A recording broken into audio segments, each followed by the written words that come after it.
June 23rd. I'm John Osman, Chair of the Orleans Planning Board. I'm joined today by Debbie Oakes, who is our Vice Chair, Mariah Lestage, our Clerk, and on Zoom we have Francesca Galazzi. And also on Zoom today we have Elizabeth Jenkins, Assistant Director of Planning and Community Development. With us here also is George Meservey, our Director of Planning and Community Development, and Karen Sharpless, our Administrative Assistant. Sorry for being late today, but we had a Zoom glitch where we couldn't see or hear anyone, but they could see and hear us, and it doesn't quite work completely well that way. So we're back online, and everybody that needs to be here is here. So first of all, I want to look for any public comments. I don't see anyone in the audience. Do we have anybody with their hands up, Peggy? No hands raised. Okay, thank you. First item, I wanted to recognize our summer intern, Stella Yunkin, who's in our audience with us today. She's our summer intern. She comes to us from the Master's Program in City and Regional Planning at UNC Chapel Hill, and we're happy to have her with us this summer to do all kinds of wonderful and hard work. So welcome aboard. So under correspondence, George, what do we have? Just one piece of correspondence. The chairman and myself are heading to the Cape Cod Commission on Thursday afternoon to present the comprehensive plan for certification as consistent with the regional policy plan. So I was able to get an advanced copy of the staff report, and I just wanted to read you the staff recommendation, if I could. Please. From the Cape Cod Commission staff, it says the 2025 Orleans LCP is a thoughtful, rich, and visually vibrant planning document that articulates the community's shared vision for the future and actions to advance its goals.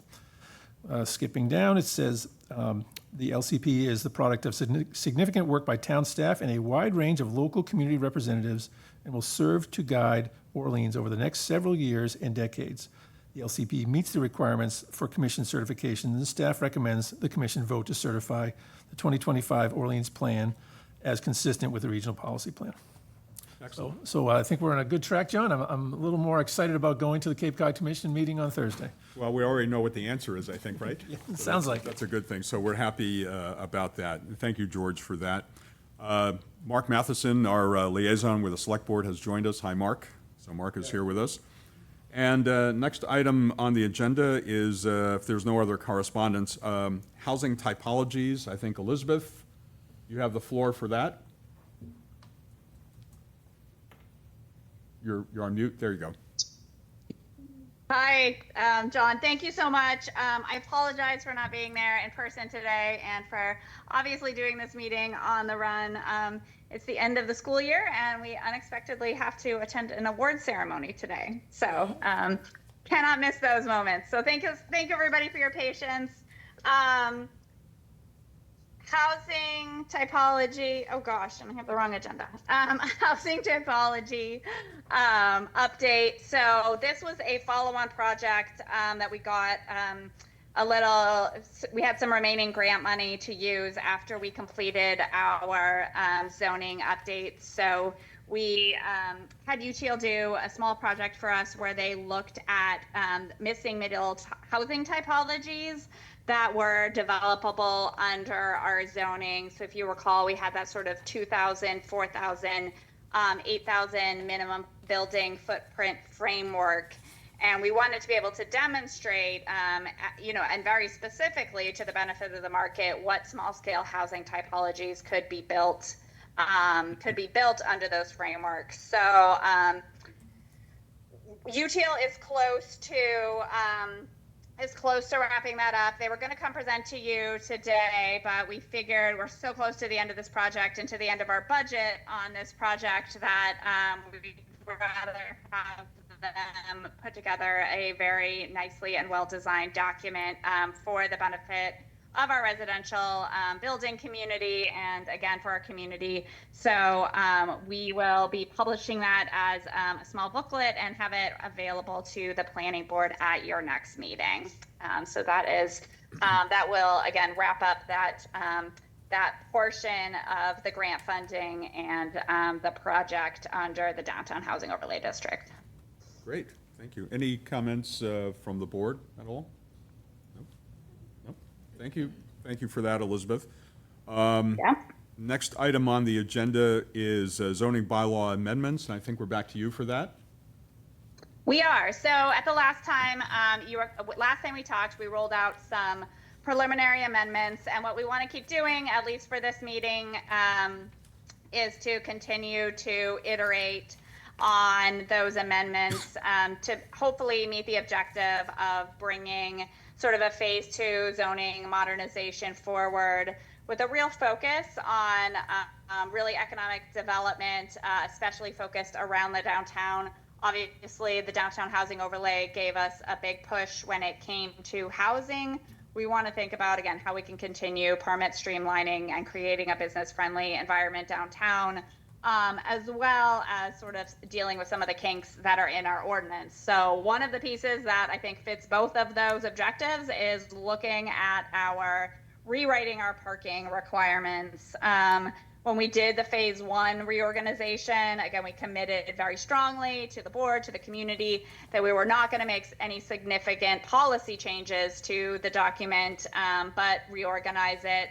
The parking section was unique in that it was very hard to reorganize it without sort of addressing some of the underlying issues there. So what you have before you in your packet is a redraft of the article in our zoning ordinance, our zoning bylaw that directly speaks to accessory off-street parking, so parking requirements as they relate to residential and commercial uses. So again, what you have is a red line version. Things that are underlined are new text. Things that, again, are redlined are text that are proposed to be removed. And things that were simply moved around or reorganized in the document, I will say they're omitted in your draft for the purpose of clarity. There were a number of provisions in those existing parking requirements that were repetitive. So again, there were a number of things that got deleted, but we did not want to mislead either the board or the public in that we were deleting large sections when in fact we were just removing repetitive sections. So if you're trying to follow along sort of line by line, that's why perhaps the changes might look more dramatic than they are. But John, if you'd like, again, I think parking regulations, again, are critical to address when we're looking, again, at trying to encourage the efficient use of land, especially within the downtown. We really want to make sure we're getting these right. And if you've looked at the existing table that we have, you can see, again, much like our use table and some of the challenges we had there regarding it being antiquated, we have in our parking section as well, again, classic provisions that you see in zoning ordinances. How many parking space per washing machine do you have to have at a laundromat, for example? Just really not a modern way to address off-street parking needs. So if you'd like, I can walk you through the draft and some of the changes quickly. Yeah, I would say, and is it So fair? again, Elizabeth, can you hear us? I was going to say, is it fair to say that a number of hear these? you. Can you hear us? Can you hear us? I can hear you. Okay. Is it fair to say that a number of these changes here are related to the one space per unit, one parking space per unit change that we made some time ago?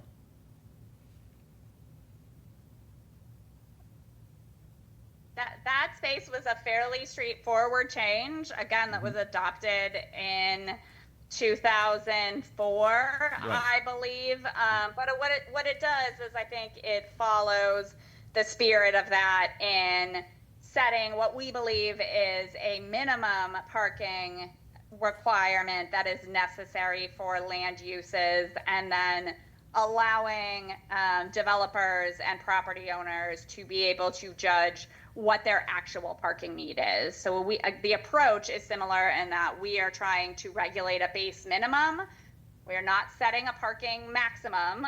There are certainly some communities out there who are going as far as setting maximums or eliminating minimum requirements altogether. So we retain a very traditional approach to regulate parking here in setting parking minimums. We are just trying to essentially do, I would say, three things. Number one, create a cleaner bylaw, which is easier to read and more accessible. Again, clean up some of that repetitiveness. Create a table of minimum parking requirements that will align with our streamlined use table. Number two, so again, taking out some of those specialized uses that you see and generalizing the requirements as a whole. And then number three, on the back end, really what we've done is we've brought in some of the more intensive and prescriptive landscape and buffer requirements that we had drafted in our overlay districts. So for example, distinguishing landscaping that's required in the front of a lot, landscaping that's required when you're adjacent to a residential property, a requirement for street trees, for example. So importing some of those more intensive and prescriptive landscape requirements into our ordinance. So I would say those are the three major changes that you see reflected here. And again, still approaching the regulation of parking in a traditional way through that minimum parking requirements section. If I may, I do want to just highlight, I think, a couple of the major policy changes that are located in here without going line by line. The first one is parking space size and how we calculate that.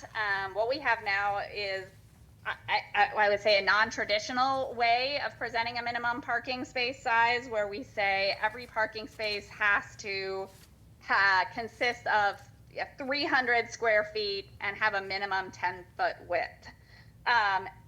It works fine. It essentially equates to a minimum parking space size of 10 by 18 and a 12-foot drive aisle. But it is, again, unconventional. If you're looking at our code and you're looking for what the minimum parking space size is, it can be quite confusing when in fact it says your minimum parking space has to be 300 square feet. So what we did is we broke that down into a provision that says your minimum parking space size is 9 by 18, and you have a minimum drive aisle width of 12 to 24 inches. So again, that's just some greater, I think, clarity into the code. That was the first major change we've made. The second major change was, again, cleaning up that table of minimums within the code. Actually, I found the minimum parking space requirements to be very fair for most of the residential unit, most of the commercial units at one space per 250 square feet of floor area, one space for 300 for offices. So again, most of that is just reorganized and cleaned up. I do think perhaps we should have a conversation about whether some more progressive shared parking requirements might be warranted in our more walkable district in the village center. And I would be interested in the board's thoughts on that. So again, I think mostly we maintained it. George and I had an excellent discussion about, appropriate ratio for restaurants. I think that's the one that really stood out as kind of needing more input and more conversation. 1 per 4 seats was where we landed. Again, most restaurants, not exceeding that 99 seat mark. So you can sort of do the math from there. But definitely we'll be looking for public comment on that piece. So those, again, I think were two of the more substantive changes, in addition to, as I noted, the added, and I don't even want to say added, I think just probably more specificity on the landscape and buffer requirements towards the end of the document. And again, this, along with the other zoning changes we're talking about will be available for hearings coming up probably in the September timeframe?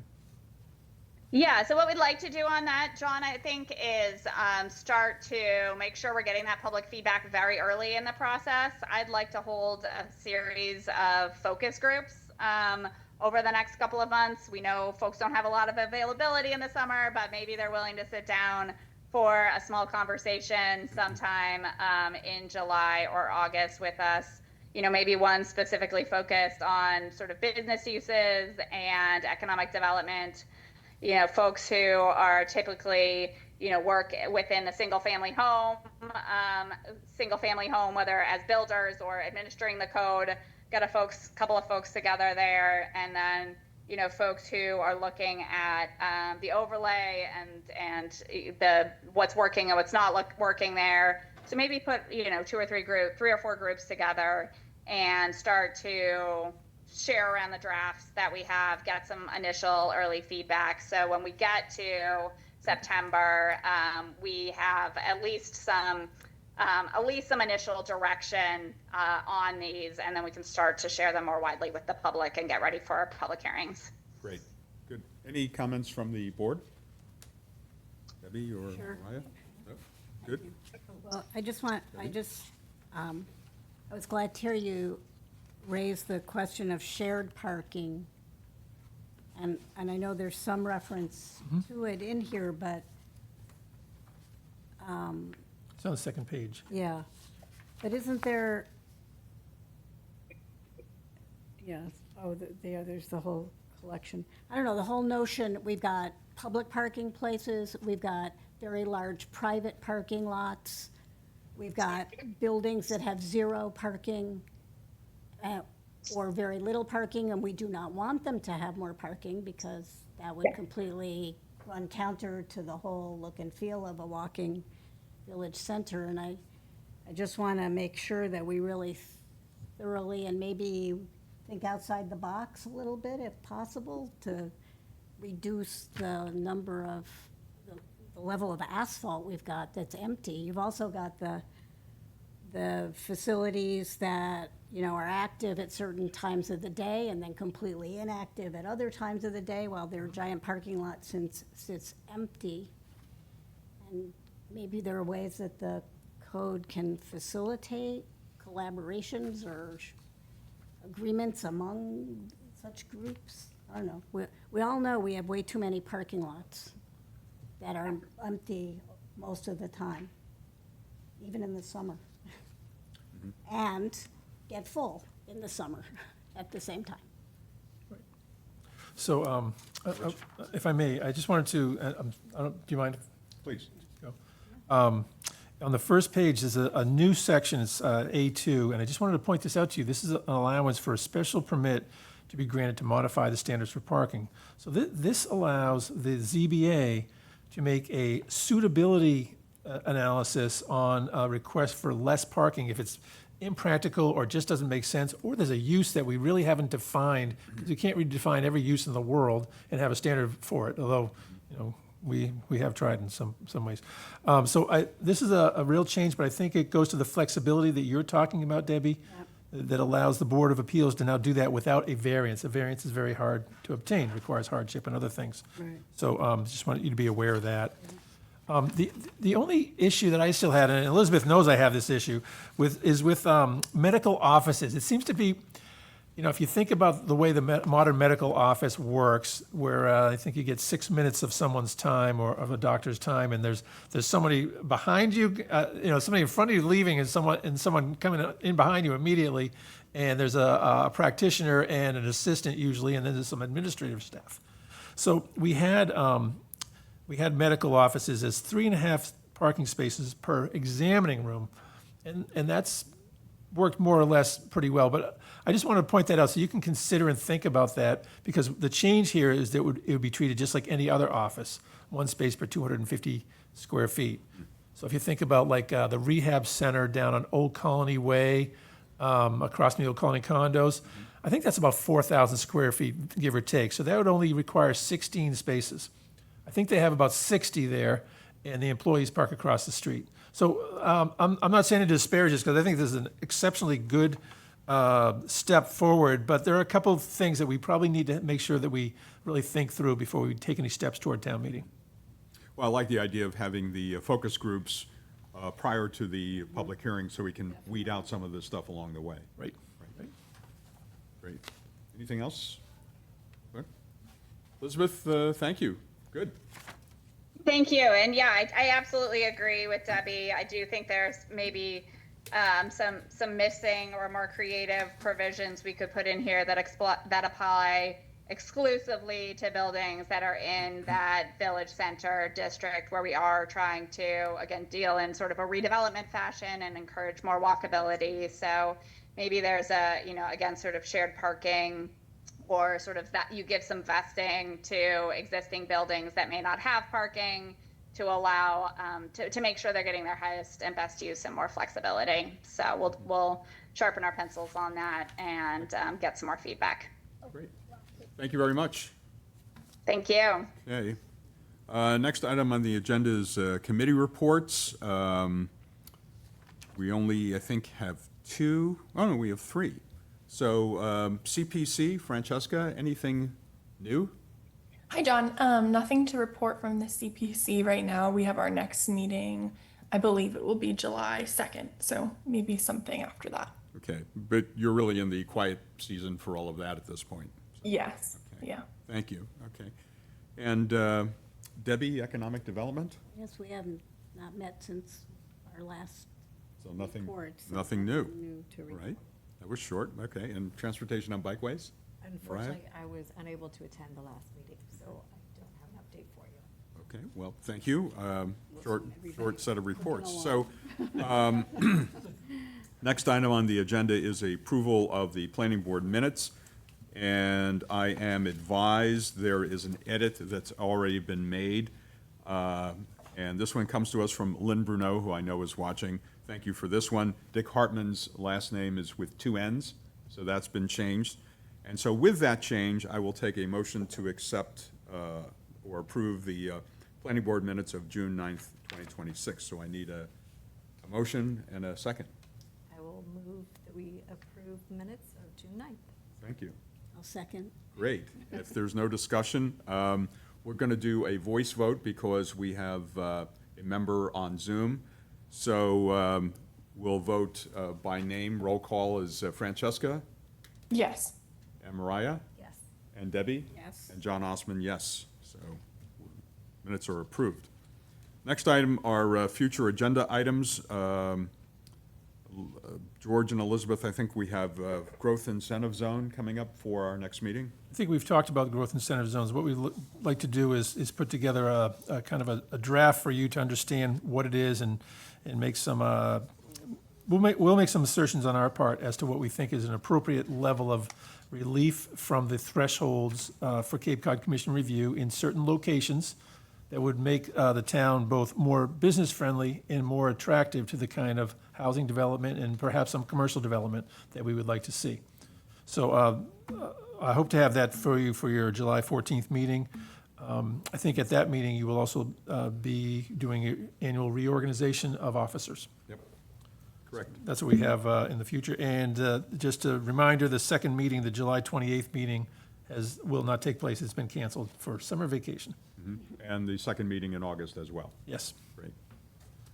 All right, we've reached the end of the agenda. Unless there's any other comments from anyone, I'll take a motion to adjourn. So moved. And a second. I'll second. We'll do a roll call vote again. Francesca, Yes. Mariah, Yes. Debbie, Yes. John Osman, aye. We are adjourned. Thank you all. Thank you.